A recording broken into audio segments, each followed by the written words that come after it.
গাইবান্ধার গোবিন্দগঞ্জের মহিমাগঞ্জ রেল স্টেশনে ঢাকাগামী আন্তনগর বুড়িমার এক্সপ্রেস ট্রেনের যাত্রাবিরতির দাবিতে রেলপথ অবরোধ করে বৈষম্য বিরোধী ছাত্র জনতা।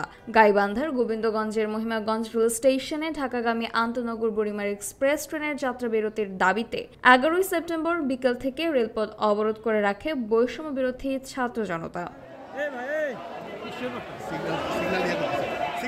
এ সময় মহিমাগঞ্জ রেল স্টেশনে ঢাকা থেকে আসা বুড়িমারি আন্তনগর বুড়িমার এক্সপ্রেস ট্রেনটি আটকে রাখে বিক্ষোভ করে তারা। পরে সন্ধ্যায় ঢাকা থেকে আসা রংপুর এক্সপ্রেস ট্রেনটিও আটকে রাখে তারা।